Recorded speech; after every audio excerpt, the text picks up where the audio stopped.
think I may have gotten ahead of myself.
Once I left my job in December and began putting together everything I needed to get BearHammer Investigations running again, I didn't expect that we would be jumping into things so soon. So on Monday, I was sitting on my computer chair and I heard this crackling. It kind of had a unique pattern to it, almost like Morse code. And I kind of looked around the house, and then I walked over to the keyboard, which was off, and the sound was coming from it.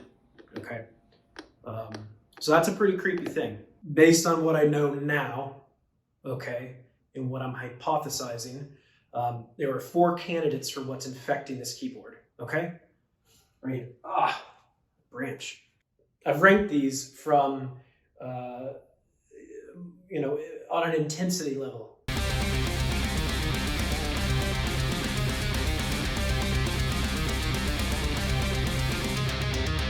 Number 1, it's a ghost. Maybe someone died and got sucked in the keyboard. Maybe it was an ancient ghost that was living in an underground temple, and then they built a keyboard factory on top of the temple, and then that ghost migrated. So we have suspicions that there's already another ghost living here. It's a tall ghost, and my wife calls him Tom Palmer because she believes that she's dreamed of him before. I don't think a tall ghost could fit in a small keyboard. It could be an alien. Maybe an alien has hacked into the keyboard to try to communicate with me, or with Milo. Aliens kind of have more of a connection with kids. See, because with the keyboards off limits right now, Milo has to improvise. I presume most alien communications are peaceful, okay? If they're not, or they're neutral, I think I am a good contact on Earth because I do believe in diplomacy. Number 3, it could be a corrupt artificial intelligence, okay? That really frightens me because I don't trust artificial intelligences right now. I have a negative view on them, specifically because of all the movies I've seen. Terminator 2, Skynet, we all know that. The worst case scenario would be if the keyboard was in fact possessed by a demon. If it's a demon, I may have to call in backup. There's no evidence that it is a demon. The keyboard hasn't caught fire. It's not red hot. I'm not seeing visions of an apocalyptic future, okay? A lot of people would say to me, Ethan, why don't you just throw the keyboard away? Get out of the house. And that would be an easy solution. But easy solutions always end up being a lot more complicated. You take a shortcut on your way to school, now you're in a bramble patch. 2 main factors in this. Number 1, I'm just basically taking a problem and handing it to somebody else. And that's counter to our whole philosophy at BearHammer Investigations. And just giving a stranger a keyboard infected with who knows what, I don't know, might as well quit and go back to the corporate world. Go back to being an international businessman. The second issue is Milo loves that keyboard. He plays it all the time. It was responsible for my most liked Facebook video of 2020.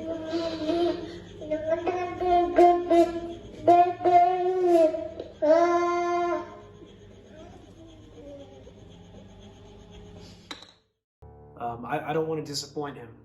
Your emotions don't get in the way when you're investigating someone else's issue. But when it's on your own home turf, that's troublesome. Oops. Like it or not, I'm gonna have to find a way to purge the keyboard. Straight up. I think I can figure it out.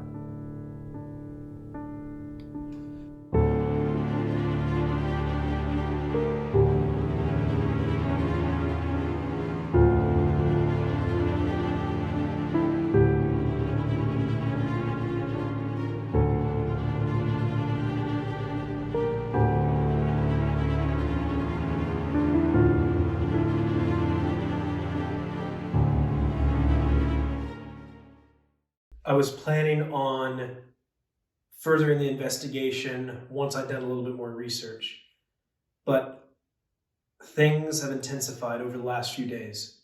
The plan is to purge the keyboard. The plan is to pull whatever's in there, if there's something in there, out. And then I'm not entirely sure what to do after that, to be quite honest with you. I think sometimes you just have to go with your instinct, okay? And do the job that you were born to do, regardless of whether or not you have all the training that you need to do it successfully and safely. What I've done here is I've made a diagram of the room.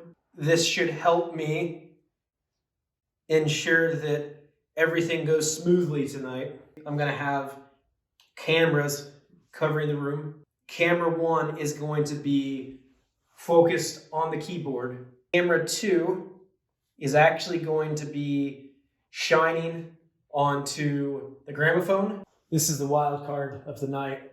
There's a very good chance that contained within the machinery inside of it, there could be something that wants out. I was going to move it before I started the purging of the keyboard, but Aubrey told me not to touch it. I'm a little bit worried that maybe, if anything crazy happens with the keyboard, maybe the gramophone is like, look, it's another musical instrument with something inside of it. Let's combine forces against this guy. So camera 3 is going to be focused on the friendship wall.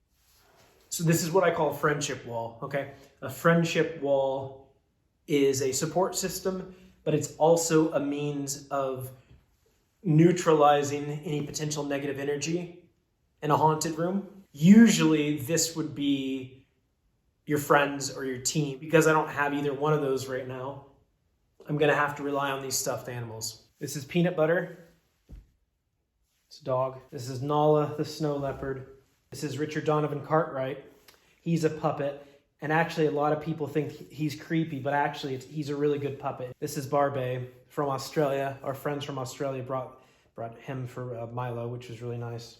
And this is Big Rig.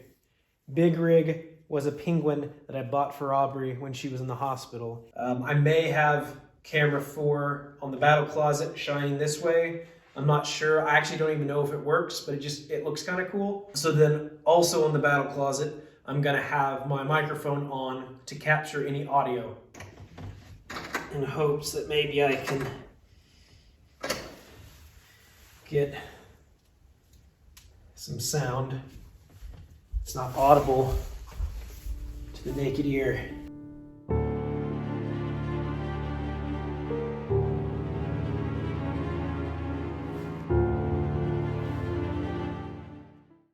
This is kind of boring with nobody else with me. I really need to find a team.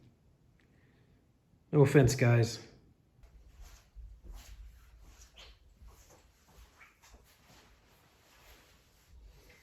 That camera already went out. That's unfortunate.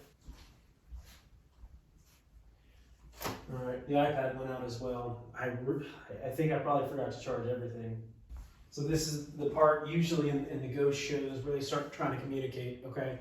So since nothing has really happened these last few hours, it's probably good that we go ahead and start trying to talk to the keyboard. Are you a ghost, an alien, a demon, an artificial intelligence, or something that we haven't even heard of yet? There's a really spooky branch outside. I just saw it. Spooked me big time. That got me. I get it. That got me. Branch looks like a hand, like a witch's hand. Ugh. I haven't heard a single ghost voice on this. I guess what we'll have to do is we'll have to take all the audio at the end of the night and kind of run it through different compressors and doodads like that. I guess we can ask a quick question. Are you a ghost inside of my son's keyboard? This is what they do on the shows. They always do that kind of stuff. Kind of dramatic. If you're in this room with us, whether it's in the keyboard, the gramophone, or hopefully not in any of the members of the Friendship Wall team, make like a noise, like a knock or like a click, or use your voice if you want to.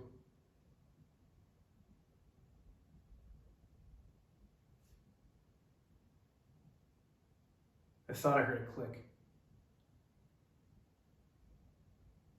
Oh, it's the cats eating food. The cats are just eating food in the other room. That spooked me too. That witch's hand and the cats eating, those things combined. Oh, wow. Man, I'm gonna have to toughen up. Still nothing so far. Actually, all that clicking and stuff that I heard the other day is not happening. Nothing's come out of the keyboard. Candles smell really nice though. If you're from the keyboard, did you get trapped inside the keyboard? Maybe you fell into a vat of plastic for the keys. Maybe every time somebody tickles the keys, it brings up bad memories. Not having a whole lot of luck here. I'm starting to suspect that maybe I've jumped to conclusions on this one. Based on what I see now, it doesn't look like the keyboard's haunted, number one. Additionally, a bit of research that maybe I should have done before this is actually what happens when the keyboard is running out of batteries is it starts to make that noise. It starts to make like a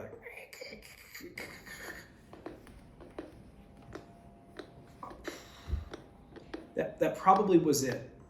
That was probably it. You know, I don't know if it's a good or a bad thing because we spent a lot of time putting all this stuff together here, but the house is safe. I got a little bit of practice, which is always good. Even though this was more of a trial run, I learned a lot of good lessons. I learned a lot of lessons about myself. Learned a lot of lessons about love. Not directly because of this, but because of a television show I was watching beforehand. And I think that I'm ready for the big leagues now. You know, I had a great plan. I stuck to it. I was relatively prepared outside of forgetting to turn the audio on and all of the cameras going dead because I forgot to charge the batteries. The whole setup with the candles and the salt lamp looked really cool. So I got that going for me. And I realize how important it is to have friends, have a team, no matter who they are.